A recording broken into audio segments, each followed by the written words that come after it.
Welcome. नमस्कार आप सबको। कार्टोग्राफी पर हम डिस्कस कर रहे हैं और कार्टोग्राफी की आज जो क्लास है वो बहुत ही इम्पोर्टेंट होने वाली है।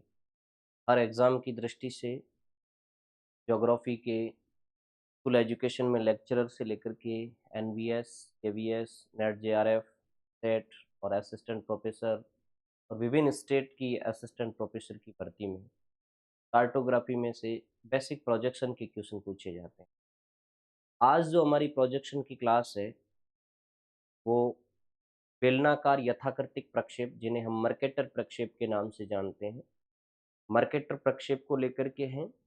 और एक चैप्टर हमारा गोल का त्रिविम प्रक्षेप है, उस पर भी हम चर्चा करेंगे। तो विद्यार्थियों, आज की क्लास से मुझे उम्मीद है कि हमारे जो भी प्रश्न मर्केटर प्रक्षेप से रिलेटेड है वो हम आसानी से सॉल्व कर पाएंगे। इसी आशा और उम्मीद के साथ इससे पूर्व हमने बेलनाकार और शंक्वाकार प्रक्षेप को बड़े अच्छे ढंग से पढ़ लिया है। अभी एक जेनिथल प्रोजेक्शन रहा है अमध्य प्रक्षेप, जिसको हम नेक्स्ट की 2 क्लासों में क्लियर कर लेंगे। उसके बाद हम टोपोग्राफी शीट पर डिस्कस करेंगे। तो लेट अस गो, सीधे आप चैप्टर की हेडिंग डालिए। आपका जो प्रक्षेप होगा वो है मर्केटर, जिसको हम समरूप बेलनाकार या बेलनाकार यथाकृतिक प्रक्षेप भी कहते हैं। तो हेडिंग डालिए, समरूप बेलनाकार, समरूप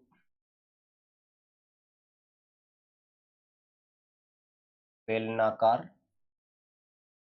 या यथाकृतिक बेलनाकार,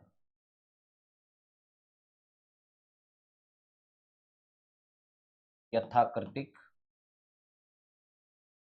बेलनाकार, इन्हें मर्केटर प्रक्षेप के नाम से भी जाना जाता है।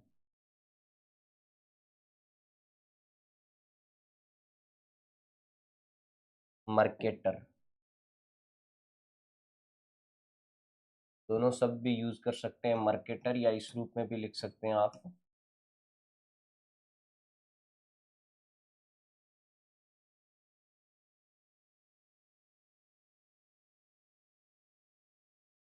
मर्केटर प्रक्षेप।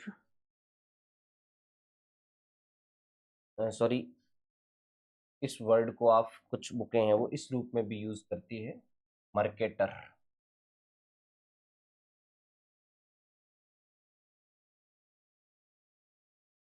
ये हिंदी शाब्दिक है, बाकी इसको हम इंग्लिश वर्ड्स के रूप में ही समझते हैं, मर्केटर प्रक्षेप। नाम से स्पष्ट है, यथाकृतिक।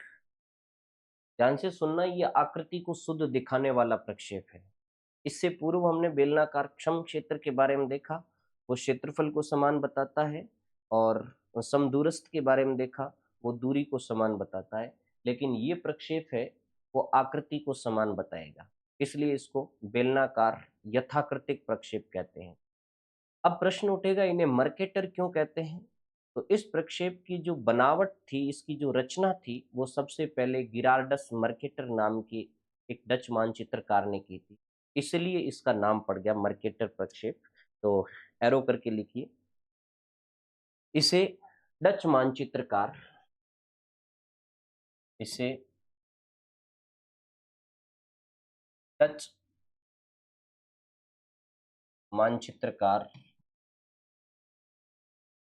गिरार्डस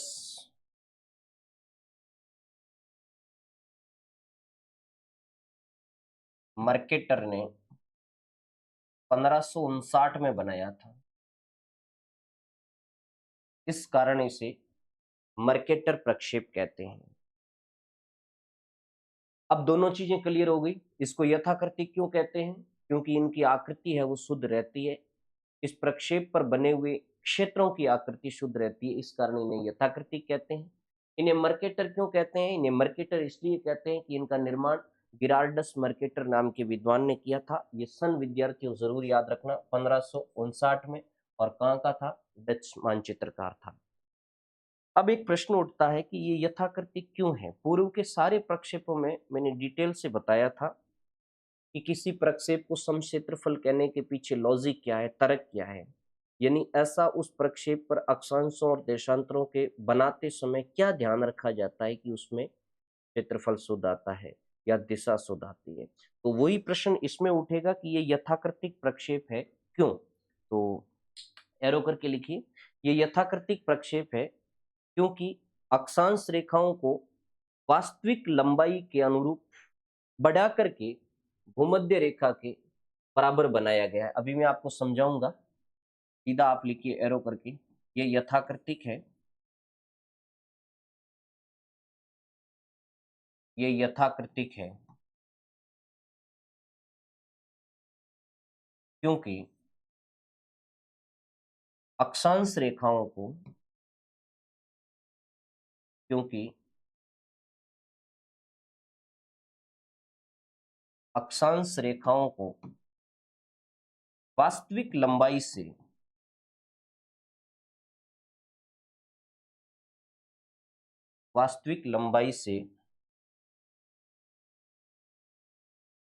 बढ़ाकर भूमध्य रेखा के बराबर बनाया गया है। वास्तविक लंबाई से बढ़ाकर भूमध्य रेखा के बराबर दिखाया जाता है।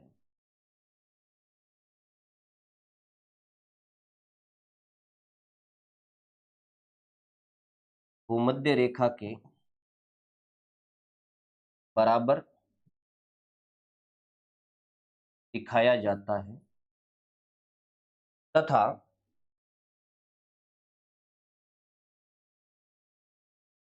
मापनी में अक्षांशीय और देशांतरीय आनुपातिक वृद्धि बराबर होती है।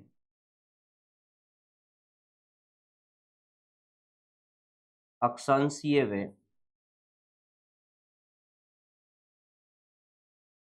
देशांतरीय आनुपातिक वृद्धि समान होती है।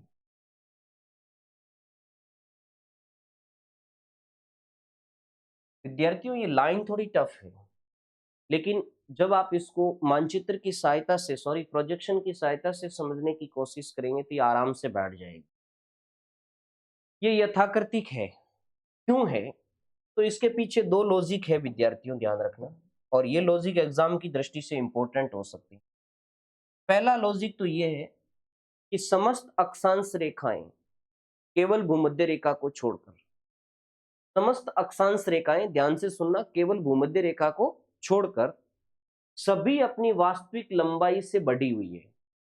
यानी वास्तविक लंबाई से सब ज्यादा है। मैंने पूर्व की क्लासों में आपको बताया था बेलनाकार के अंदर कि भाई जैसे जैसे तुम विषुवत से ध्रुव की तरफ जाओगे वैसे वैसे अक्षांशों की लंबाई तो कम होती जाएगी और ध्रुव पर जाकर के एक पॉइंट के रूप में हो जाएगा अक्षांश लाइन। अब यदि आप बेलनाकार प्रक्षेप बनाओगे तो वहां जितनी 0 डिग्री की लंबाई है उतनी 90 डिग्री की लंबाई बनाई जाती है। क्या वास्तविक ग्लोब पे ऐसा है? तो नहीं। इसका मतलब सारे बेलनाकार प्रक्षेपों में अक्षांश रेखाओं की लंबाई भूमध्य रेखा को छोड़कर सबकी बढ़ी हुई है, वास्तविक लंबाई नहीं है, वो बढ़ी हुई है। इसमें भी बात यही कर रहा है कि अक्षांश रेखाओं को वास्तविक लंबाई से बढ़ा करके भूमध्य रेखा के बराबर दिखाया जाता है। ध्यान से सुनना, यहाँ अक्षांश रेखाएं भूमध्य रेखा के बराबर होगी, लेकिन इसको बढ़ाने के लिए, इनकी लंबाई को बढ़ाने के लिए एक अनुपात लिया जाता है। बढ़ाते समय एक विशेष टेक्निक्स इस्तेमाल की जाती है। अब एक लॉजिक तो ये हो गया यथाकृतिक होने के पीछे, लेकिन ये एक लॉजिक से पूरा यथाकृतिक नहीं बन पाएगा। ऐसा तो सारे बेलनाकारों के अंदर है साहब कि भाई जो 90 डिग्री अक्षांश है वो भूमध्य रेखा के बराबर तो सारे बेलनाकार में मिलेगा। अब सारे बेलनाकार तो यथाकृतिक नहीं है, इसका मतलब मर्केटर यथाकृतिक केवल एक विशेषता से कैसे हो गया। इस विशेषता के साथ साथ एक काम और किया गया है कि जो मापनी में अक्षांशीय और देशांतरीय वृद्धि होती है वो आनुपातिक रूप से समान होती है। ये लॉजिक बड़ा खतरनाक है। माना कि 40 डिग्री अक्षांश पर जितनी मापनी बढ़ी हुई है, यानी मापनी में जितनी विकृति आई है 40 डिग्री उत्तरी अक्षांश पे, यदि उसके उत्तर में जाएं और दक्षिण में जाएं, जिस अनुपात में मापनी बढ़ेगी उसी अनुपात में वहां देशांतरों की मापनी भी बढ़ेगी। अर्थात जैसे 40 डिग्री उत्तरी अक्षांश पे जितनी बढ़ी हुई मापनी है उतनी ही बढ़ी हुई मापनी उस अक्षांश रेखा पर जितने सारे देशांतर है उनकी मिलेगी। अर्थात ये तो जब आप प्रैक्टिकली वर्क करोगे तब आपको समझ में आएगा। याद क्या रखना है कि इसके अंदर जो मापनी में आनुपातिक वृद्धि होती है, अर्थात मापनी बढ़ती है। आपको सर मापनी बढ़ेगी कैसे? इसमें इक्वेटर पे मापनी शुद्ध रहती है, भूमध्य रेखा पे मापनी शुद्ध रहती है। भूमध्य रेखा से ध्रुव की तरफ जाओगे तो मापनी में विकृति आएगी। विकृति आने का मतलब भूमध्य रेखा से ध्रुव की तरफ मापनी बढ़ेगी।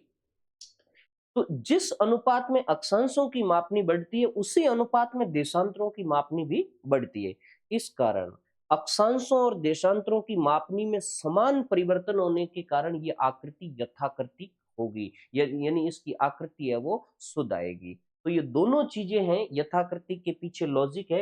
एक तो सारे अक्षांश रेखाओं की लंबाई भूमध्य रेखा के बराबर दिखाई जाती है और दूसरा अक्षांशों और देशांतरों की मापनी में जो वृद्धि होती है वो आनुपातिक दृष्टि से समान होती है। पहले मैं थोड़ा इसका मानचित्र आप वो जो रेखा चित्र है सॉरी प्रक्षेप है वो मैं आपको बता देता हूं। ये इसका प्रक्षेप है। इसमें ये इक्वेटर लाइन है और आप देख रहे हैं इक्वेटर लाइन से नॉर्थ पोल तक, यानी इसमें पोल नहीं दिखाया जाता, मैं आगे बता दूंगा। उत्तरी गोलार्ध की सारी अक्षांश रेखाएं समानांतर होगी और समान लंबाई की होगी। दक्षिणी गोलार्ध की सारी अक्षांश रेखाएं समानांतर होगी और समान लंबाई की होगी। कुछ लॉजिक है वो मैं आगे समझाऊंगा क्योंकि सारी चीजें एक साथ अपन नहीं समझ सकते बाई पॉइंट लिख करके कि किस तरीके से अक्षांशों के बीच में दूरियां बढ़ती है आदि।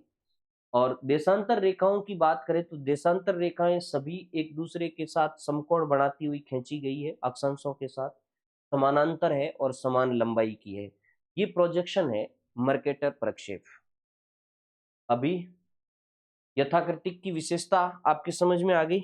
नेक्स्ट लिखिए, अक्षांशों के मध्य दूरी भूमध्य रेखा से ध्रुवों की ओर निश्चित अनुपात में बढ़ती है।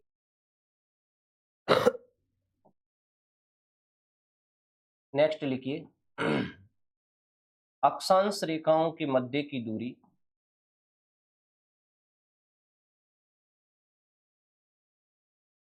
अक्षांश रेखाओं के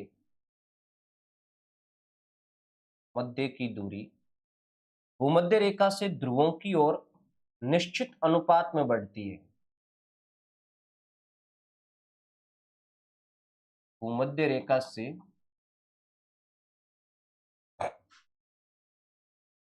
ध्रुवों की ओर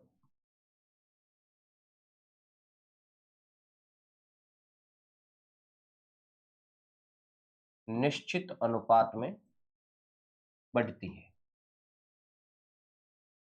जो विद्यार्थी मर्केटर प्रक्षेप को पूर्व में पढ़े हैं, आपने किसी किताब से पढ़ा है, इसको थोड़ा बनाना टफ होता है विद्यार्थियों। ये आपको बता रही है लाइन कि आप अक्षांश रेखाओं की जब विशेषता देखोगे तो एक विशेषता मिलेगी कि जैसे जैसे तुम भूमध्य रेखा से ध्रुवों की तरफ जाओगे तो उनके बीच की दूरियां बढ़ती जाएगी। ये स्टेटमेंट है, ये कथन है। अब आप मानचित्र के प्रोजेक्शन में देखिए, जैसे ये डिस्टेंस 1 नंबर, इससे ये डिस्टेंस बड़ा है, यानी 1 से 2 बड़ा है, 2 से 3 नंबर बड़ा है और 3 से 4 नंबर बड़ा है। इसका मतलब भूमध्य रेखा से ध्रुवों की तरफ जाने पर अक्षांशों के बीच की दूरियां बढ़ती है। ये मर्केटर की विशेषता है। ये विशेषता आपके एग्जाम का प्रश्न बन सकती है। और ये जो बढ़ती है ना, ये एक निश्चित रेशियो है। एक इंडेक्स की सहायता से अक्षांशों की दूरियां है वो ज्ञात की जाती है और वो इंडेक्स भी गिरार्डस मर्केटर ने बना करके दी थी। इसलिए आपको ये ध्यान रखना है कि केवल बढ़ती ही नहीं है, उनका एक निश्चित रेशियो होता है। अलग अलग मापनी के अनुसार उस रेशियो से कैलकुलेशन करेंगे तब अक्षांशों के बीच की दूरियां निकल करके आएगी। आपने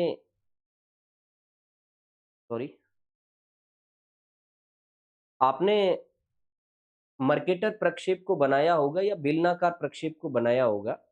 किसी भी बेलनाकार प्रक्षेप को बनाने के लिए भूमध्य रेखा की लंबाई ज्ञात करनी होती। मैंने पूर्व की क्लास में भी बताया था, भूमध्य रेखा की लंबाई ज्ञात करने के लिए आपके पास एक फॉर्मूला होता है 2πr। ओके, आर या रेडिएशन है, अर्थात त्रिज्या है, और त्रिज्या ज्ञात करने का फॉर्मूला भी मैंने पूर्व की क्लास में बताया था, पृथ्वी का वास्तविक अर्धव्यास बटे दिए गए मापक का हर। जब आपके पास 2 पाई आर आ जाता है तो मर्केटर प्रक्षेप में अक्षांश रेखाओं की लंबाई ज्ञात करने के तरीके होते हैं। हर 5 डिग्री के अंतराल से आप अलग अलग अक्षांश रेखाओं की लंबाई ज्ञात कर सकते हैं, मतलब 5 की कर सकते हैं, 10 की कर सकते हैं, 15, 20, 35, सॉरी 25, 30, इस तरीके से 5-5 के अंतराल से गिरार्डस मर्केटर खुद ने एक इंडेक्स बनाई थी। और अपन किसी भी अक्षांश की लंबाई ज्ञात करने के लिए एक फार्मूला यूज करते हैं, और हमेशा वो फॉर्मूला ये होगा कि जो हमारी आर आ रही है, जो हमारी रेडिएशन आ रही है, उस रेडिएशन को हम एक विशिष्ट डिजिट से गुणा करेंगे। विशिष्ट डिजिट का मतलब वो जो उस इंडेक्स के अंदर जो दूरी दी हुई है उस दूरी से गुणा करेंगे। तो 2 पाई आर भूमध्य रेखा की लंबाई है। माना कि आपको 5 डिग्री अक्षांश की लंबाई ज्ञात करनी है, तो आपके पास एक इंडेक्स होनी चाहिए। मैं अभी इंडेक्स भी आपको बता देता हूँ। ये इंडेक्स है। यदि आपको 5 डिग्री अक्षांश की लंबाई ज्ञात करनी है तो आपको 0.087 से मल्टीपल करना पड़ेगा आर को। आर मतलब रेडिएशन को। माना कि आपकी रेडिएशन आई है 5 सेंटीमीटर, और यदि आप गुणा करना चाहते हैं 5 डिग्री अक्षांश की लंबाई ज्ञात करना चाहते हैं किसी मर्केटर प्रक्षेप में, तो आप 0.087 को 5 से मल्टीपल करेंगे। जितना डिस्टेंस आएगा वो सेंटीमीटर में होगा और वो भूमध्य रेखा से दूरी होगी। माना कि फॉर द एग्जाम्पल ये दूरी 1.5 सेंटीमीटर आई है, तो आप भूमध्य रेखा से 1.5 सेंटीमीटर पे आप 5 डिग्री अक्षांश बनाओगे। अब बात समझ में आ गई होगी, ज्यादा लंबी रामायण करने की आवश्यकता नहीं है। कुछ बच्चे ये इंडेक्स रटते हैं, कोई मतलब नहीं है इस इंडेक्स का रटने का। कुछ मेजर चीजें ध्यान रख लो, जैसे 45 डिग्री के लिए ये है डिस्टेंस, और 90 डिग्री याद रखना अनंत होगा, तभी तो 90 डिग्री ध्रुव इस पे दिखाया नहीं जाता है। बाकी कोई मुझे नहीं लगता है कि ये इतना यूजफुल है कि इसके अंदर से उठा करके कि 15 डिग्री अक्षांश वृत्त की लंबाई कैसे ज्ञात की जाती है। बट यहाँ मेरा बताने का उद्देश्य ये था कि बच्चे समझ जाएं कि इसमें अक्षांश कैसे बनाए जाते हैं। तो ये 5 डिग्री के अंतराल से आप अक्षांश बना सकते हैं। 5 बना लो, 10 बना लो, 15 से बना लो, 20 से बना लो, लेकिन प्रत्येक अक्षांश वृत्त की लंबाई ज्ञात करने के लिए ये फार्मूलाज दिए हुए हैं। आर तो आपके पास होगी हर प्रश्न की, और ये जो डिजिट है उसको आर से गुणा करने पर उस अक्षांश वृत्त की भूमध्य रेखा से दूरी आ जाएगी। ये जो कैलकुलेट किया है ये भूमध्य रेखा से दूरी का है। ठीक है, तो अब ये आपके दिमाग में आ गया होगा। अब ये निश्चित अनुपात में इसलिए बढ़ती है कि ये सारणी फिक्स है, इसलिए हर प्रक्षेप में मापनी के अनुसार जो कैलकुलेशन होगा तो वो अनुपात बढ़ने का समान रहेगा। तो अक्षांश रेखाओं के मध्य की दूरी, मैं तो कहता हूं इतना ध्यान रख लेना, भूमध्य रेखा से ध्रुवों की तरफ बढ़ती है। ओके, उसके बाद में नेक्स्ट नोट लगा करके लिखना, ये एक शुद्ध दिशा प्रक्षेप है। अब आप कहोगे आपने तो यथाकृतिक बताया था। केवल जरूरी नहीं है कि एक प्रक्षेप की एक ही विशेषता हो, एक से ज्यादा भी विशेषता हो सकती है, ये मैंने पूर्व में बताया था। ऐसा मत समझना कि यथाकृतिक है वो शुद्ध दिशा नहीं हो सकता, समक्षेत्र नहीं हो सकता, समदूरस्थ नहीं हो सकता, ऐसा नहीं है। एक के साथ मल्टीपल गुण भी आ सकते हैं। तो इस प्रक्षेप के अंदर नोट लगा करके लिखना, ये एक शुद्ध दिशा प्रक्षेप है। ये एक शुद्ध दिशा प्रक्षेप है। इसका मतलब इस प्रक्षेप पर दिशा को शुद्ध शुद्ध दर्शाया जा सकता है।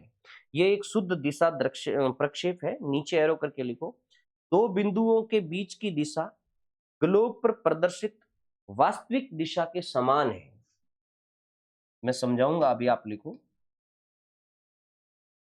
दो बिंदुओं के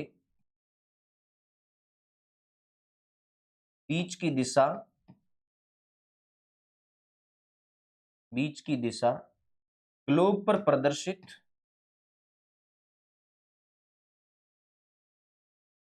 ग्लोब पर प्रदर्शित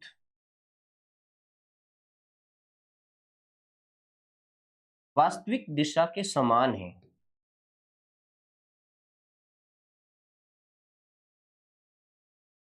वास्तविक दिशा के समान है। लाइन आपको कुछ ऐसी लगती है, बट इसको मैं जब समझाऊंगा तो आपके समझ में आ जाएगा। विद्यार्थियों, एक तो ये स्टेटमेंट ध्यान रखना कि ये शुद्ध दिशा प्रक्षेप, यानी इस पर दिशा शुद्ध दिखाई जा सकती है। आपको शुद्ध दिशा होता क्या है? माना कि मानचित्र प्रक्षेप पर कोई दो स्थान है, ए और बी। मैं सीधा प्रक्षेप से ही बता दूं। जैसे ये एक स्थान है ए, ये एक स्थान है ए, और ये एक स्थान है बी। ये जो अभी मैंने ए और बी बताया, ये प्रक्षेप पर है। इसके बीच में यदि आप सीधी रेखा खींच करके और इसकी डायरेक्शन निकाल लें कि भाई ए से बी है वो किस दिशा में है प्रक्षेप पे, तो अभी नॉर्मली निकल करके आया कि भाई ए से बी है, ए टू बी है, वो उत्तर पूर्व दिशा में है। दिख रहा है ना, उत्तर पूर्व। यदि यहां से दिशा निकालें तो ये नॉर्थ है, ये साउथ है, ये ईस्ट है और ये वेस्ट है। तो अभी ये नॉर्थ ईस्ट में दिख रहा है। कहां दिखाया मैंने? प्रक्षेप पे। ये ए स्थान धरातल पे भी होगा। जैसे माना कि ये 60 डिग्री और ये है वो 30-30 का, 15-15 का गैप दिया होगा। ये 20-20 का है। ये 0 डिग्री, ये 20 डिग्री, ये 40 डिग्री, ये 60 डिग्री और ये 80 डिग्री है। तो ये जैसे ए स्थान है वो 40 डिग्री नॉर्थ को सू रहा है और 60 डिग्री वेस्ट को सू रहा है। इस स्थान पर ए कोई शहर है, और इससे यदि तुम बी शहर का निकालना चाहते हो, जो 40 डिग्री 60 डिग्री नॉर्थ पे है और 40 डिग्री ईस्ट पे है, ये बी स्थान है। अब ये स्थान तुम्हें ग्लोब पे भी तो मिलेंगे ना। अब ग्लोब पे उनकी जो दिशा निकालोगे तो एक्यूरेट नॉर्थ ईस्ट आएगी, बिल्कुल नॉर्थ ईस्ट निकल करके आएगी। और जैसा इस प्रक्षेप में डायरेक्शन है, वैसी की वैसी ये वास्तविक ग्लोब पे भी मिलेगी। बात समझ गए? इस कारण दो बिंदुओं के बीच की दिशा कहां पे? प्रक्षेप पे। ग्लोब पर प्रदर्शित वास्तविक दिशा के समान होती है। ऐसा नहीं है कि यहां तो वो तुम्हें नॉर्थ ईस्ट बता रहा है और वहां ग्लोब पे तुम देखोगे तो यार ये तो ईस्ट में या साउथ ईस्ट में, इसका मतलब वो शुद्ध दिशा नहीं बता रहा है। लेकिन इसके अंदर जैसी प्रक्षेप के ऊपर दिशा है, वैसी दिशा इसके अंदर आती है, इसलिए ये शुद्ध दिशा प्रक्षेप माना जाता है। ओके, तो शुद्ध दिशा समझ में आ गई। और ये शुद्ध दिशा प्रक्षेप होने के कारण इसमें एक और गुण आ गया है विद्यार्थियों। शुद्ध दिशा प्रक्षेप होने के कारण इसका प्रयोग नो संचालन चार्टों की रचना में किया जाता है। लिख दीजिए, इसका प्रयोग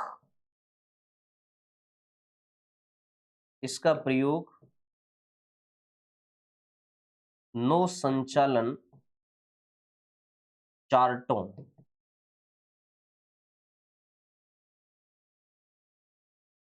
की रचना में किया जाता है। जल परिवहन के संचालन में जो चार्ट बनाए जाते हैं समुद्री जहाजों के, उन चार्टों के निर्माण में मर्केटर प्रक्षेप का इस्तेमाल किया जाता है। क्यों किया जाता है? क्योंकि ये शुद्ध दिशा का प्रदर्शन करता है। ओके, बात समझ में आ गई। तो ये तीसरी और महत्वपूर्ण विशेषता। देखो, प्रत्येक विशेषता में बाई पॉइंट, हमेशा मैं विशेषताओं को बाई पॉइंट ही समझाता हूं। ये पहली विशेषता हो गई कि ये यथाकृतिक है। ये दूसरी विशेषता हो गई अक्षांशों वाली। तीसरी विशेषता हो गई शुद्ध दिशा वाली।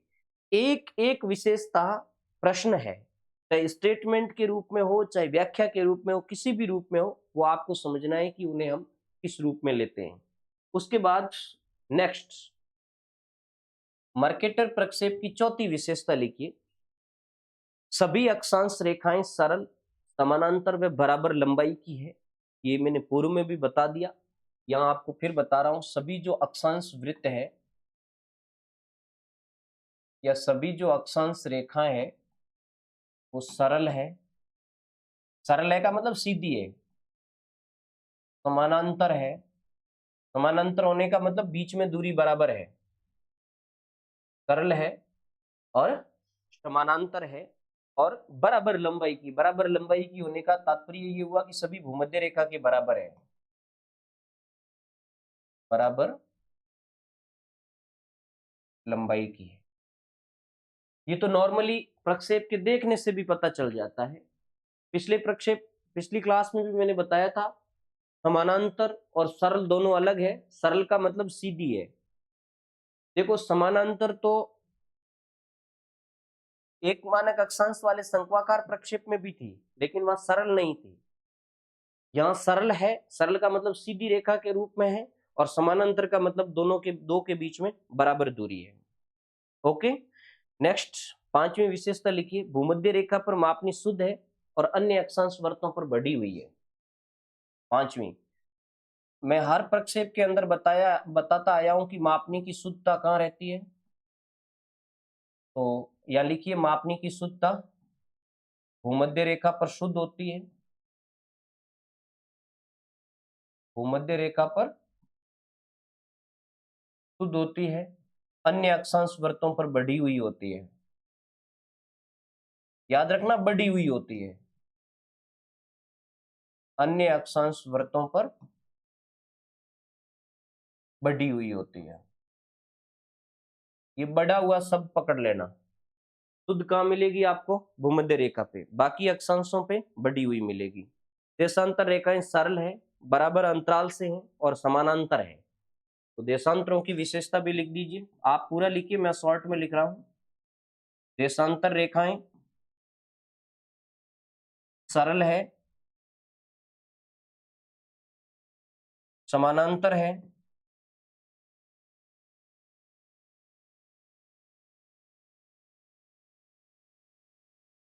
देशांतर रेखाएं सरल है, समानांतर है और बराबर दूरी वाली है। ये बराबर दूरी, ये टेक्निकल चीज है।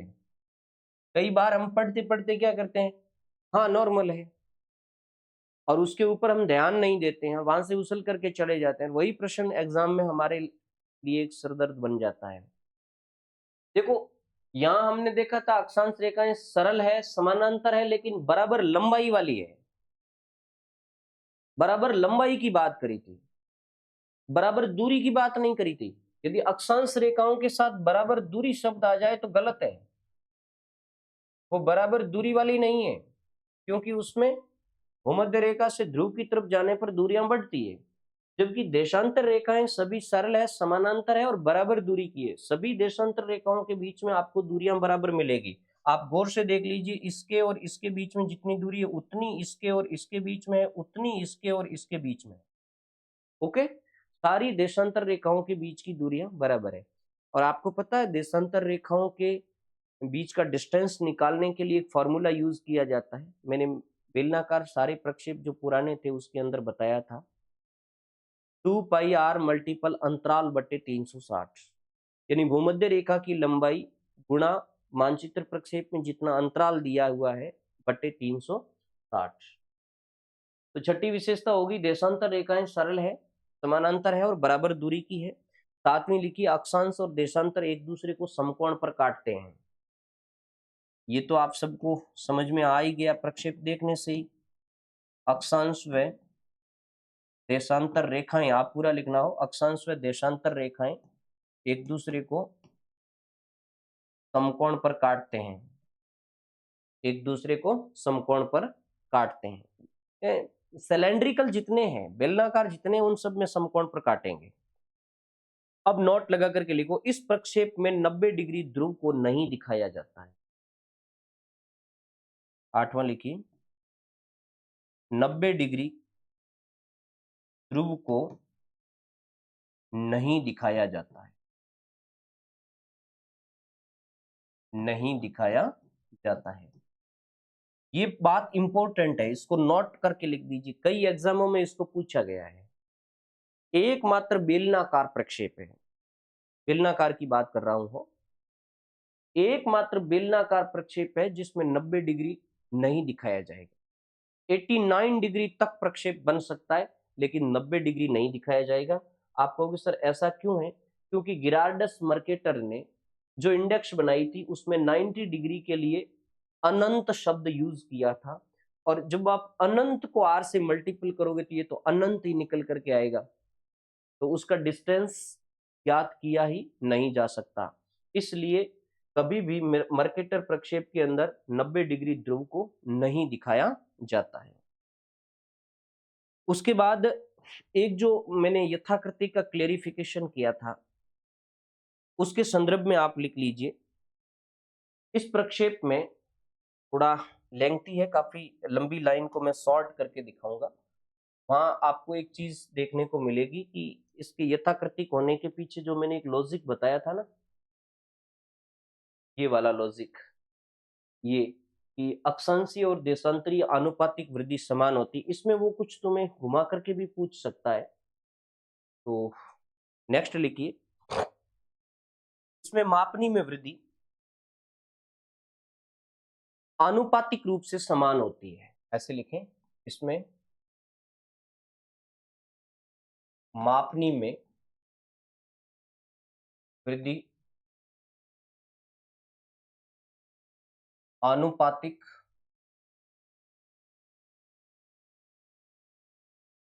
रूप से समान होती है। कैसे, मैं इसको आपको समझाता हूं। नीचे एरो करके लिखे। अर्थात अर्थात जिस अनुपात में अक्षांशों के सारे अर्थात जिस अनुपात में अक्षांशों के सारे पूर्व पश्चिम दिशा में मापनी में वृद्धि होती है, जिस अनुपात में अक्षांशों के सारे पूर्व पश्चिम दिशा में मापनी में वृद्धि होती है, उसी अनुपात में ध्रुवों की ओर देशांतर रेखाओं के सारे उसी अनुपात में ध्रुवों की ओर देशांतर रेखाओं के सहारे उत्तर दक्षिण दिशा में उत्तर दक्षिण दिशा में मापनी में वृद्धि होती है, मापनी में वृद्धि होती है। अतः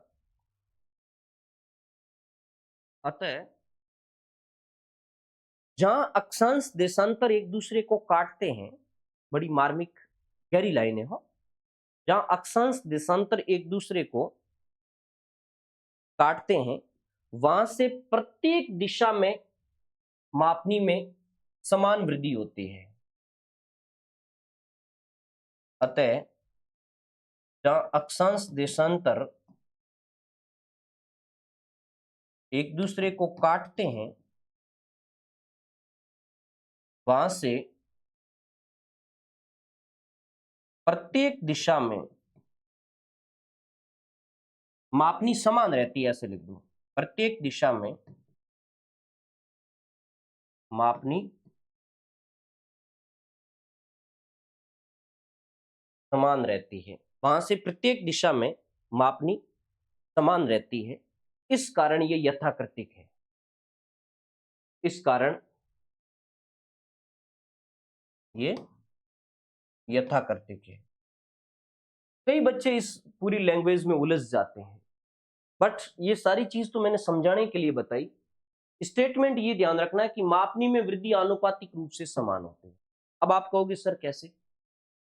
आप भूमध्य रेखा से ध्रुव की तरफ जाते हो, मैं प्रक्षेप में ही बता दूं सीधा। आप भूमध्य रेखा से ध्रुव की तरफ जाओगे तो मापनी बढ़ेगी, नो डाउट बढ़ेगी। माना कि आप इस इक्वेटर लाइन से यहां आए, ये अक्षांश रेखा है। फॉर द एग्जाम्पल ये 60 डिग्री अक्षांश रेखा है। इस 60 डिग्री अक्षांश रेखा पर मापनी में 4% वृद्धि होती है। मान लिया एरिया है वो 4% बड़ा होगा। 60 डिग्री अक्षांश रेखा पे मापनी में 4% वृद्धि होती है। अब आप यहां खड़े हैं, इस एरिया में खड़े हैं, तो ये जो देशांतर है ना, यहां से इस देशांतर में इधर भी 4% वृद्धि हो रही है, इधर भी 4% वृद्धि हो रही है। यानी इस अक्षांश के आसपास जो देशांतर क्रॉस हो रहा है उसमें 4% वृद्धि हो रही है। समझ गए? अब जैसे जैसे यहां से इधर जाओगे वैसे वैसे मापनी है वो और बढ़ती जाएगी। अप्रोक्सीमेटली इक्वेटर से यहां 4% मापनी बढ़ी हुई है, लेकिन यहां से और इधर जाओगे, इधर मतलब पूर्व पश्चिम में, ये मैंने देखो लिखाया है बिल्कुल अच्छी तरीके से, अक्षांश रेखाओं के सारे पूर्व और पश्चिम दिशा में जिस अनुपात में मापनी में वृद्धि होती है, उसी अनुपात में किसी स्थान का देशांतर जो उस अक्षांश को काट रहा है उसके उत्तर दक्षिण में वृद्धि होती है। ये कैसे मैं बताऊं? जैसे यहां इस अक्षांश में 4% वृद्धि हुई, यहां से ये इधर आता है, तो इधर आएगा तो इस पश्चिम की तरफ जाएगा, या इस साइड्स में भी वृद्धि हो रही है, इस साइड्स में भी वृद्धि हो रही है। माना कि ये वृद्धि 5% है या 6% है, जो भी है, यहां आने पर आपने पाया कि भाई मापनी में 6% वृद्धि हो गई। अब ये जो देशांतर आ रहा है ना, इस देशांतर में भी मापनी में 6% वृद्धि होगी। और देशांतर में मापनी में 6% कैसे होगी? इधर जाने पर 6% और इधर जाने पर भी 6%। यानी एक पॉइंट जहां अक्षांश और देशांतर क्रॉस करेंगे, वहां से चारों दिशाओं के अंदर मापनी में समान वृद्धि होगी। मापनी में समान वृद्धि होगी तो चारों दिशाओं के अंदर मापनी एक समान रहेगी। ओके, इधर जा रहा है तो अक्षांशों के अनुरूप देशांतरम वृद्धि हो रही है, इधर भी वृद्धि हो रही है, इधर भी वृद्धि हो रही है, और इधर भी जो भी अनुपातिक परिवर्तन हो रहा है वो बराबर हो रहा है। कहीं वृद्धि हो रही है तो कहीं इस साइड्स में, जैसे इधर घटेगी तो जिस अनुपात में घटेगी, जैसे 4% घटी है तो इधर 4% बढ़ी, इधर 4 बढ़ी, ये इधर घटेगी 4 घटेगी। यानी चारों तरफ जाने पर समान रूप से अक्षांशों और देशांतरों की जो परिवर्तन होता है वो समान परिवर्तन होता है, इस कारण ये यथाकृतिक है। तो आपको ये ध्यान रखना है कि मापनी में आनुपातिक रूप से समान वृद्धि होती है। अक्षांशों के सारे जिस अनुपात में पूर्व पश्चिम दिशा में वृद्धि होती है, उसी अनुपात में देशांतर रेखाओं के सारे उत्तर दक्षिण दिशा में वृद्धि होती है। जहां अक्षांश और देशांतर काटते हैं उस स्थान से प्रत्येक दिशा में, जैसे ये कोई अक्षांश लाइन है और ये कोई देशांतर लाइन है, ये यहाँ क्रॉस पॉइंट हुआ, इससे प्रत्येक दिशा के अंदर मापनी में समान रूप से परिवर्तन होता है। अब मापनी में समान रूप से परिवर्तन होगा तो वहां की जो आकृति बनेगी वो यथाकृतिक होगी। अब देखो, आकृति का मतलब होता है उसका चित्र एक जैसा बनेगा। जैसा धरातल के ऊपर, ग्रीनलैंड जैसा धरातल के ऊपर है, वैसा ही इस प्रोजेक्शन बनेगा, लेकिन क्षेत्रफल चेंज हो जाएगा विद्यार्थी। 101%। ये सम क्षेत्र नहीं है, ये केवल यथाकृतिक है। एक तो यथाकृतिक है और एक ये एजीमुथल, जिसको हम कहते हैं दिशा, शुद्ध दिशा प्रदर्शित करता है। अच्छी विशेषता थी। उसके बाद नेक्स्ट अगली विशेषता लिखिए। अगली विशेषता कई एग्जामों का प्रश्न बन चुकी है। 10वीं विशेषता लिखिए। इस प्रक्षेप पर खींची गई एक सरल रेखा समस्त अक्षांश व देशांतर वृत्तों को एक नियत कोण पर काटती है। इस प्रक्षेप पर खींची गई एक सरल रेखा सभी अक्षांश व देशांतरों को, सभी अक्षांश व देशांतर रेखाओं को एक नियत कोण पर काटती है। मैं बिल्कुल शॉर्ट लिख रहा हूं, आप तो जो मैं बोल रहा हूं वो लिखना। नियत कोण पर काटती है। इस प्रक्षेप में खींची गई एक सरल रेखा, ध्यान से सुनना, इस प्रक्षेप में खींची गई एक सरल रेखा अक्षांशों और देशांतरों को एक नियत कोण पर काटती है। सभी अक्षांशों को, जितने अक्षांशों को वो काटेगी, जितने देशांतरों को वो काटेगी, वो एक नियत कोण का मतलब फिक्स कोण पर काटेगी। इसी के नीचे एरो करके लिखो, इस रेखा को एक दिश नौपथ, इस रेखा को एक दिश नौपथ या रंब लाइन ऑब्लिक लेक्सोड्रम लाइन कहते हैं। एक दिश नौपथ या रंब लाइन, RHUMB, ये रंब है हो, कई बार सीधा इंग्लिश वर्ड भी यूज कर ले। एक दिश नौपथ या रंब लाइन या लेक्सोड्रम,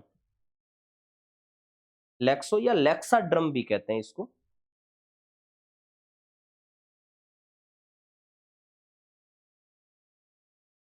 लेक्साड्रम लाइन कहते हैं। ये प्रश्न आपने कई बार देखा होगा कुछ एग्जामों के अंदर।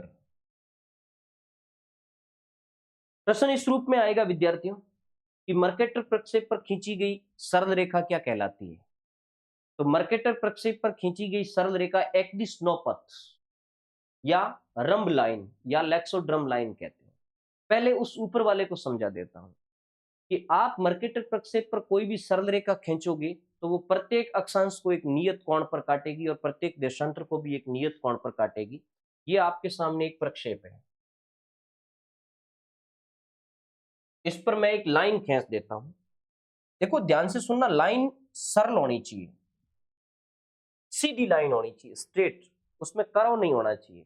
ये जो मैंने लाइन खींची विद्यार्थियों, ये लाइन मर्केटर प्रक्षेप पर जितने अक्षांशों को काट रही है उसका एक फिक्स कोण बनेगा। जैसे ये इस जे वाले अक्षांश को काट रही है, ये जो कोण बन रहा है कोण नंबर 1, फिर ये जो इस अक्षांश को जी वाले ए वाले को काट रही है, जैसे इसको काट रही है, ये कोण नंबर 2 है। जी वाले को ये यहाँ काट रही है तो ये कोण नंबर 3 है। और एच वाले को ये यहाँ काट रही है, कोण नंबर 4 है। आई वाले को ये यहाँ काट रही है, ये कोण नंबर 5 है। ये पांचों कोणों का मान बराबर होता है।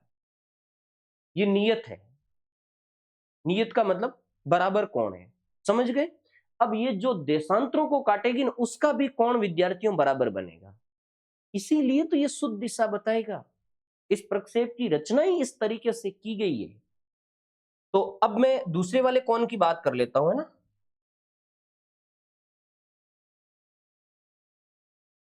अब देशांतरों के साथ मैं कोण की बात करूं, जैसे ऊपर की साइड में ले लें या नीचे की साइड में ले लें। नीचे की साइड में मैंने ये बना दिया, अब ऊपर की साइड वाले बना दें।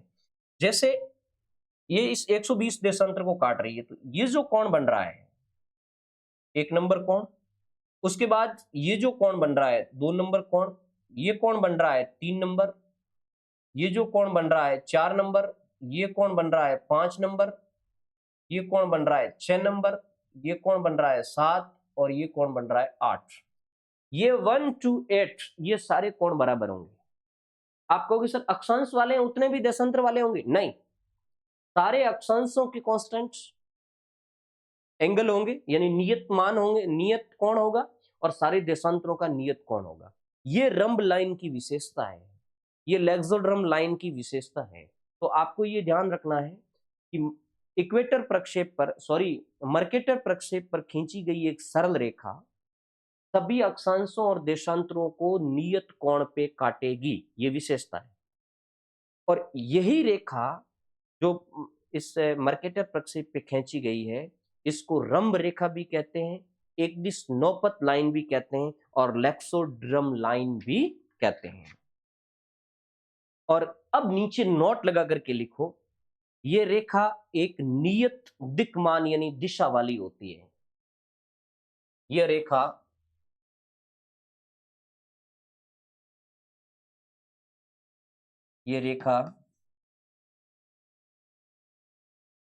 एक नियत दिक्मान कह दें या कोष्टक में लिख देना दिशा वाली होती है। ये इसकी विशेषता है। ये नियत दिशा वाली रेखा है तभी तो इसके सहारे वो जो नौ संचालन का कार्य होता है। ये डायरेक्शन सही बताती है कि भाई ए स्थान से बी स्थान इस डायरेक्शन के अंदर है। तो ये एक दिश नौफत लाइन है जो एक नियत दिक्मान वाली या नियत दिशा वाली रेखा है।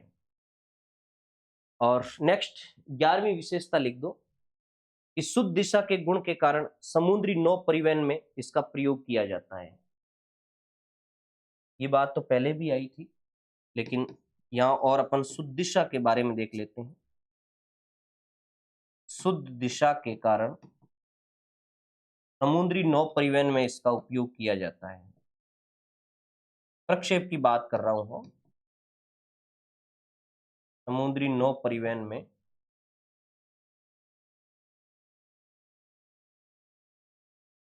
उपयोग किया जाता है। ठीक है, अब नेक्स्ट विशेषता लिखिए, अगली विशेषता 12वीं विशेषता। भूमध्य रेखा से ध्रुवों की और क्षेत्रफल में वृद्धि होती है। ये बात मैंने पहले भी बताई थी। इस प्रक्षेप में भूमध्य रेखा से ध्रुवों की ओर क्षेत्रफल में वृद्धि होती है।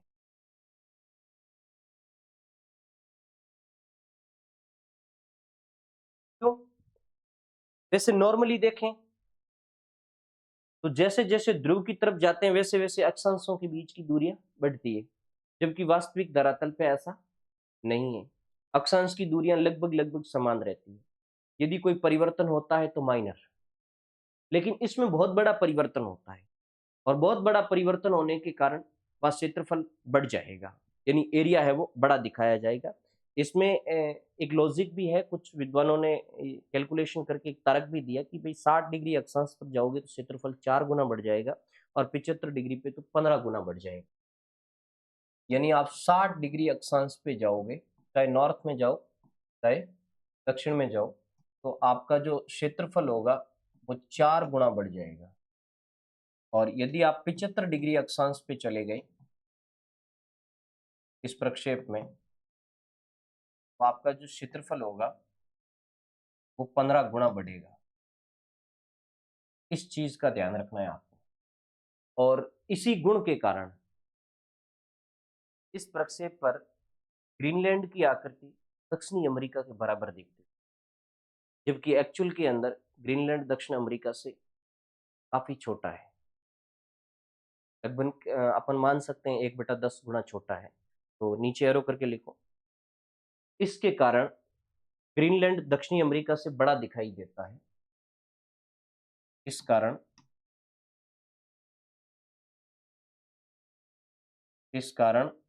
ग्रीनलैंड दक्षिणी अमेरिका से बड़ा दिखाई देता है, जबकि वास्तव में ग्रीनलैंड दक्षिणी अमेरिका का 1/10 भाग है। कोष्टक में लिख देना। वास्तविक रूप में ग्रीनलैंड दक्षिणी अमेरिका का 1/10 भाग है। वास्तविक आकृति में ग्रीनलैंड दक्षिण अमेरिका का 1/10 भाग है। तो भूमध्य रेखा से ध्रुवों की ओर जाने पर इसमें क्षेत्रफल में वृद्धि होती है। क्यों वृद्धि होती है ये भी मैंने बता दिया, क्योंकि अक्षांश रेखाओं के बीच की दूरियां बढ़ती है। 60 डिग्री अक्षांश पे 4 गुना बढ़ जाएगा, 75 डिग्री अक्षांश पे 15 गुना बढ़ जाएगा। और इसी फैलाव को यदि आप वास्तविक प्रोजेक्शन पे जानना चाहते हैं तो इस प्रोजेक्शन पे ग्रीनलैंड का जो मैप बनेगा वो दक्षिणी अमेरिका के मैप के लगभग बराबर या उससे बड़ा दिखाई देता है, जबकि यथार्थ धरातल पर ग्रीनलैंड दक्षिणी अमेरिका से 1/10 गुना छोटा है। उसके बाद 13वीं रेखा लिखो, 13वीं विशेषता लिखो, और वो विशेषता थोड़ी अच्छी विशेषता भी है और उसको थोड़ा समझना पड़ेगा। मर्केटर प्रक्षेप में लैक्सोड्रम के सारे बने बृहत वृत्तों की आकृति वक्राकार होती है। आप पहले लिखो, नोट लगा करके लिख देना इसको। तो मर्केटर प्रक्षेप में आप पूरा लिखना। मर्केटर प्रक्षेप में लैक्सोड्रम रेखा के सारे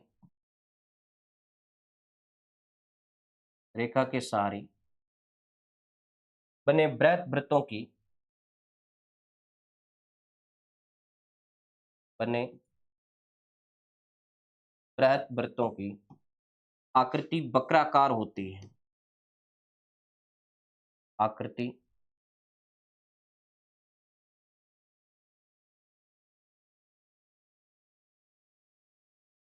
वक्राकार होती है। ये वक्र उत्तरी गोलार्ध में उत्तर की ओर तथा दक्षिण गोलार्ध में दक्षिण की ओर झुके होते हैं। ये वक्र उत्तरी गोलार्ध में, आप पहले लिख दो, उत्तरी गोलार्ध में उत्तर की ओर तथा दक्षिणी गोलार्ध में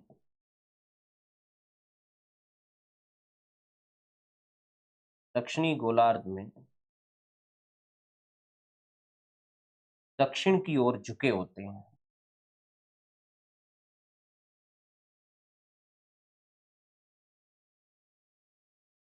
दक्षिण की ओर झुके होते हैं।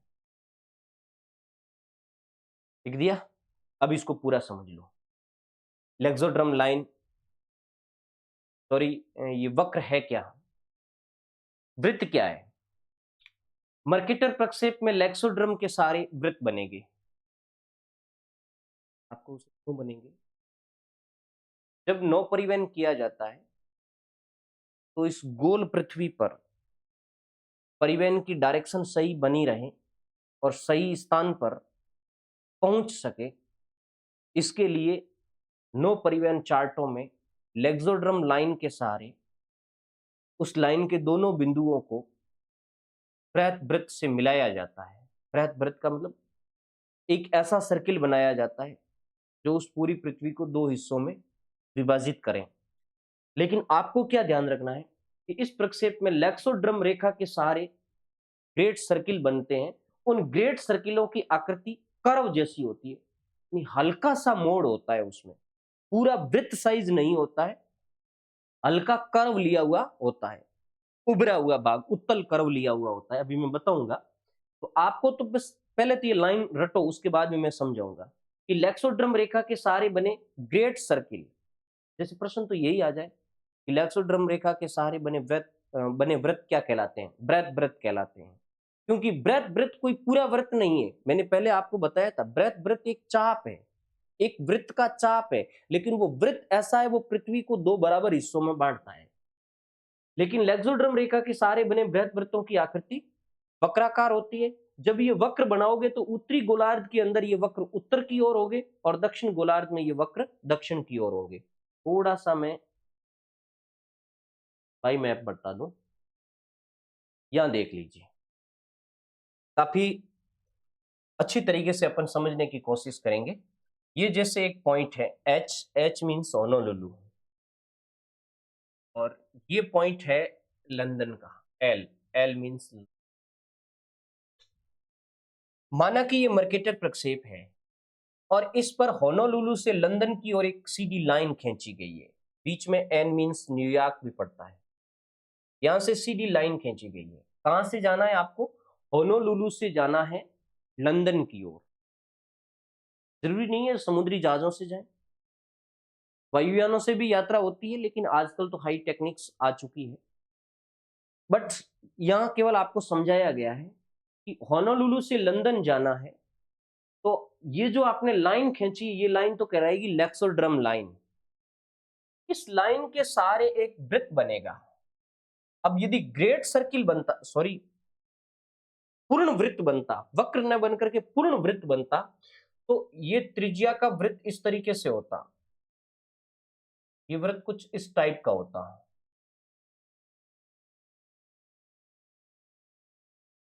इस टाइप का होता, यानी पूरा वृत्त बनता। लेकिन आप देखिए ये पूरा नहीं है, ये हल्का झुका हुआ कर्व है। मैं आपको बात यही बताना चाहता हूं कि आपको याद ये रखना है कि लेक्सोड्रम लाइन के सहारे, ये लेक्सोड्रम लाइन है, लेक्सोड्रम लाइन के सहारे बने हुए जो बृहत वृत्त होते हैं वो वक्राकार होते हैं, न कि वर्ताकार। वर्ताकार नहीं होंगे, वो वक्राकार होंगे। ओके। नॉर्दर्न हेमिस्फीयर में यानी उत्तरी गोलार्ध के अंदर यदि वृत्त बनाया गया है तो वो उत्तर की ओर झुका हुआ होगा। जैसे ये उत्तरी गोलार्ध का एरिया उत्तर की ओर है, ये भी मैक्सिमम बड़ा हिस्सा इसका उत्तरी गोलार्ध में था। ये यहाँ से दक्षिण गोलार्ध जरूर आता है, बट इतना हिस्सा उत्तरी गोलार्ध में था तो इसको उत्तर से ले लिया। ये एक लेक्सोड्रम लाइन और है जो डी मतलब डरबन होगा शायद, हाँ डी यानी डरबन। डरबन से एम मतलब मेलबोर्न की तरफ जाता है, एम यानी मेलबोर्न। तो डरबन से मेलबोर्न ये साउथ गोलार्ध में पड़ेगा। तो यहां से जो सर्किल बना है वो दक्षिण की ओर बना है। अब यहां से दो चीजें आपको ध्यान रखनी है। क्या कि लेक्सोड्रम रेखा के सारे एक तो जो वृत्त बनेंगे वो वृत्ताकार होंगे, सॉरी वक्राकार होंगे, ओके। उत्तरी गोलार्ध के अंदर जो बनेंगे वो उत्तर की ओर मुड़े हुए होंगे और दक्षिण गोलार्ध में जो बनेंगे वो दक्षिण की ओर झुके हुए होंगे। अब आपको सर वृत्त क्यों बनाए जाते हैं ये भी मैं आगे समझा दूंगा, पहले एक लाइन लिखो, उसके बाद वो चीज समझ में आएगी। वो लाइन इसी में लिख दें, यही मैं समझा देता हूँ। 14 नंबर का लिखिए, 14 नंबर की विशेषता लिखिए, जीवा कॉर्ड्स, ये एक शब्द है।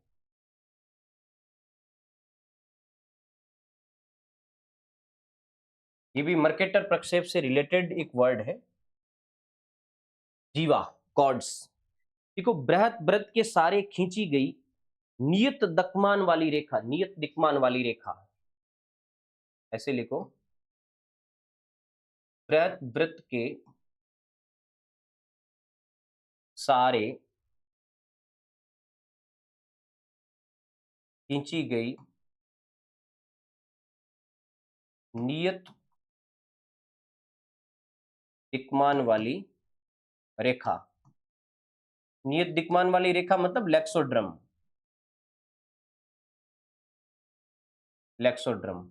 बृहत वृत्त के सारे खींची गई नियत दिक्मान वाली रेखा लेक्सोड्रम या रंब लाइन जीवा कहलाती है, जीवा कहलाती है। ये मैं समझाऊंगा, पहले आप लिख लो फिर आपको पूरा समझ में आ जाएगा। जीवा कहलाती है। इनके सारे नौ संचालन कार्य होता है,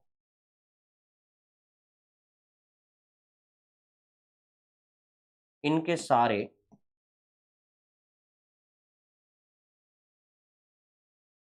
नौ संचालन कार्य होता है। अभी तक आपके दिमाग में आ रहा था कि सर लाइन खींच दी, सब कुछ कर दिया, लेकिन इससे समुद्री जहाज चलते कैसे हैं? ये बृहत वृत्त इसलिए बनाए जाते हैं, पृथ्वी गोल है। आपने प्रक्षेप किस पे बनाया? समतल कागज पे बनाया। हाँ, आपने दिशा निकाल ली कि होनोलुलु से लंदन की डायरेक्शन उत्तर पूर्व है, सीधा होनोलुलु पे जहाज को उत्तर पूर्व में खड़ा कर दिया जाए और वहां से रवाना कर दिया जाए, कभी आपका लंदन नहीं। क्यों? क्योंकि पृथ्वी गोल है। आपका कागज किस पे है? समतल पे है। ये बात सही है कि होनोलुलु से लंदन उत्तर पूर्व दिशा में है, लेकिन गोल पृथ्वी पर जाने के लिए आपको इन जो वक्राकार सर्किल बने हुए इनका सहारा लेना पड़ेगा। तो क्या सहारा लेना पड़ेगा? तो कि होनोलुलु से लंदन के बीच में आप एक कर्व खींच दीजिए, आप एक रंब लाइन खींच दीजिए और उस रंब लाइन के सहारे आप एक वक्र बनाइए। बना दिया वक्र, ये वक्र आपका एक ग्रेट सर्किल का भाग होगा और ग्रेट सर्किल के सहारे कोई जहाज चलेगा तो वो सही दिशा में जाएगा। ठीक है, तो फिर जैसे ही ये आपका वक्र बन गया, फिर इस वक्र को छोटी छोटी रंब लाइनों में तोड़ा जाता है। अब यहां से देख लीजिए गौर करके, ये दिख रहा होगा आप सबको। मैं ब्लू लाइन से ये जो डैश डैश किया हुआ है ना, ये आपका वक्र है जो डरबन से मेलबोर्न को जोड़ने वाली रंब लाइन के सहारे दक्षिण की ओर बनाया गया है। ये डरबन और यहाँ मेलबोर्न, यहाँ अच्छी तरीके से समझ लोगे क्योंकि ये समुद्र का इलाका है, यहाँ जहाज जाते हैं। तो डरबन से मेलबोर्न, माना कि अपन डायरेक्शन निकालें, जैसे मैं डायरेक्शन निकाल लेता हूं डरबन से मेलबोर्न की, तो हल्का सा ईस्ट से नीचे की तरफ है, यानी ईस्ट की तरफ है मान लें। अब यहां से यदि जहाज को तुम ईस्ट की तरफ खड़े करके और सीधा रवाना करोगे, मेलबोर्न आ जाएगा? नहीं आएगा, क्योंकि गोल पृथ्वी पे आप किसी दूसरी जगह पहुंच जाओ। तो क्या किया जाता है, इस डरबन से मेलबोर्न के बीच में जो आपका वक्र बना है, जिसको हम ग्रेट सर्किल कहते हैं, इस ग्रेट सर्किल को छोटी छोटी रंब लाइनों में तोड़ा जाएगा। रंब लाइनें मतलब छोटी छोटी लेक्सोड्रम में तोड़ा जाएगा। ये छोटी छोटी लेक्सोड्रम जीवाएं कहलाएगी, जीवा या कॉर्ड्स कहलाएगी। आप कहोगे ऐसा कहाँ किया हुआ है, थोड़ा आपको यदि विजिबिलिटी में दिक्कत हो तो आप प्रक्षेप वो जो अपने आपके पास बुक है उसमें देख सकते हैं। इसमें क्या किया है, डरबन से ये ए लिखा हुआ है, यहां तक एक सीधी रेखा खींच दी। फिर ए से ये बी स्थान है, यहां पर एक सीधी रेखा खींच दी। फिर बी से एक सी है, यहां पर एक सीधी रेखा खींच दी। और सी से वापस एम तक एक सीधी रेखा खींच दी। अब वो तो वृत्त था, इस वृत्त को हमने 1 2 3 और 4 रंब लाइनों के द्वारा तोड़ दिया है। अब ये यदि किसी ग्रेट सर्किल या उस वक्राकार वृत्त को आपने जीवाओं सॉरी उस रंब लाइन के द्वारा तोड़ा हुआ है, तो वो प्रत्येक रंब लाइन आपकी क्या कहलाएगी, जीवा कहलाएगी। और जो समुद्री जहाज चलेंगे वो इन्हीं जीवाओं के सहारे चले। अब कैसे चलेंगे, मैं एक अलग चित्र में बता देता हूं आपको। जैसे ये है मेलबोर्न, सॉरी डरबन, ये डरबन है और ये है आपका मेलबोर्न, मेलबोर्न। और इसको मैंने एक सीधी रेखा के द्वारा मिला दिया है। फिर इसका है वो वृत्त बना दिया इस तरीके से। ये हो गया वक्राकार ग्रेट सर्किल। फिर इस ग्रेट सर्किल को मैंने क्या किया कि 1 2 3 और 4 भागों में तोड़ दिया। अब ये जो 4 भाग आ रहे हैं, ए बी सी और वो तो है ही, इसको आप सीधी रेखा से मिला दो। डी को ए से सीधी लाइन से मिलाओ, बी ए को बी से सीधी लाइन से, बी को सी से सीधी लाइन से, डी को एम से सीधी लाइन से। ये जो सीधी लाइनें आई है ये तुम्हारी कहलाती है जीवा। ये जो लाल लाइन है ये है जीवा, ठीक है। जबकि ये जो ब्लैक लाइन है ये है तुम्हारी लेक्सोड्रम। अब प्रत्येक जीवा लेक्सोड्रम होती है, ये ध्यान रखना, प्रत्येक जीवा लेक्सोड्रम होती है। ओके। और ये जो तुम्हारा बना है, ये सर्किल बना है, ये है ब्रेथ ब्रेथ ब्रेथ ब्रेथ। अब क्या होगा, सुनो विद्यार्थियों, अब कोई भी जहाज इस डी स्थान से रवाना होगा तो जैसे डायरेक्शन निकालनी है, इस जहाज को ये 4 डायरेक्शन निकल गई, ईस्ट नॉर्थ साउथ और वेस्ट। आप कहोगे सर जहाज को इस डायरेक्शन में करना है, यानी ईस्ट साउथ में करके रवाना करना है, नहीं। जहाज रवाना होगा एक ही तरफ मुंह करके, एक ही तरफ मुंह करके, मतलब साउथ ईस्ट से थोड़ा साउथ की तरफ रवाना होगा। और प्रक्षेप में ये दूरी कितनी है ये माप ली जाएगी। माना कि ये दूरी 2000 किलोमीटर है, तो इस डायरेक्शन में मूव करके जहाज 2000 किलोमीटर चलेगा, फिर वहां रुकेगा और रुकने के बाद अपने चार्ट में ये डायरेक्शन देखेगा बी की, और अपने जहाज को घुमा करके बी की तरफ मूव कर देगा और मानचित्र पे देखेगा कि ये दूरी कितनी है, तो 1000 किलोमीटर। तो 1000 किलोमीटर इस डायरेक्शन में चलेगा। उसके बाद बी पर आकर के रुकेगा और यहां डायरेक्शन निकालेगा, तो अब वो कहेगा कि बी से पूर्व की तरफ जाना है और ये जो दूरी निकाल लेगा, ये दूरी कितनी है, तो 2000 किलोमीटर और चलना है। फिर जहाज आकर के सी पे रुकेगा, सी पे रुक करके ये डायरेक्शन निकालेगा, अब कहां जाना है, नॉर्थ ईस्ट की तरफ जाना है, इस डायरेक्शन में जाना है। कितने किलोमीटर जाना है कि भाई 3000 किलोमीटर जाना है। फिर जैसे ही 3000 किलोमीटर जाएगा तो यह मेलबोर्न आ जाएगा। ये इस तरीके से जहाज चलते हैं। तो ये नौ परिवहन के लिए उपयोगी, तो यह तीनों चीजें आपकी ध्यान में रखनी चाहिए, जीवा, लेक्सोड्रम और ब्रेथ ब्रेथ। ओके, तो ये हो गया आपका जीवा का चैप्टर कंप्लीट। अब ये आपका पूरा पूरा मर्केटर प्रक्षेप हो गया। अब मर्केटर प्रक्षेप के यूज क्या है ये आप लिख दीजिए थोड़ा, मर्केटर प्रक्षेप के यूज।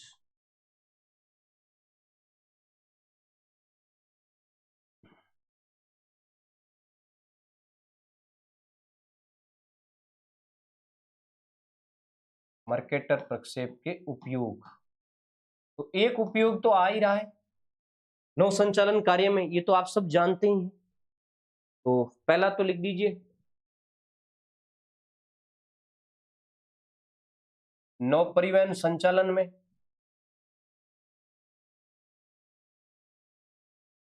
ओके।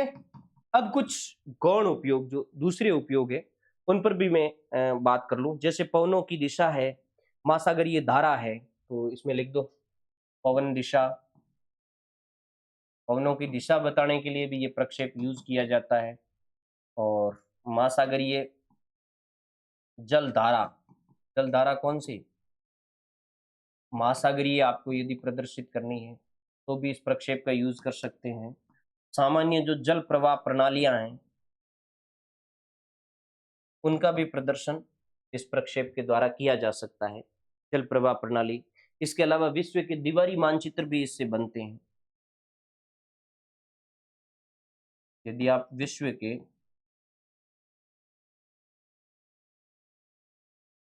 दीवारी मानचित्र बनाना चाहते हैं तो भी इस प्रक्षेप की सहायता से बना सकते हैं।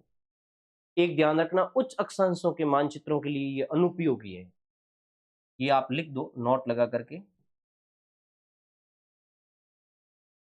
उच्च अक्षांशों के मानचित्रों हेतु अनुपयोगी। कई बार स्टेटमेंट के रूप में आ सकता है, तो इससे उच्च अक्षांशों के मानचित्र है वो सही नहीं बनाए जाते हैं, उसके लिए ये अनुपयोगी है। भूमध्य रेखीय क्षेत्रों के वितरण मानचित्र इससे बनते हैं, तो 7वां लिख दो,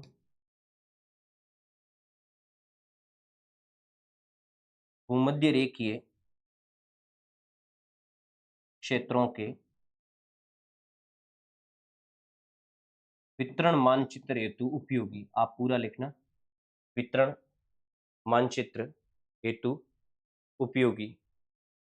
इसके अलावा यूरोप के छोटे छोटे देशों को बड़ा दिखाने के लिए उपयोगी। यूरोप के छोटे छोटे देशों को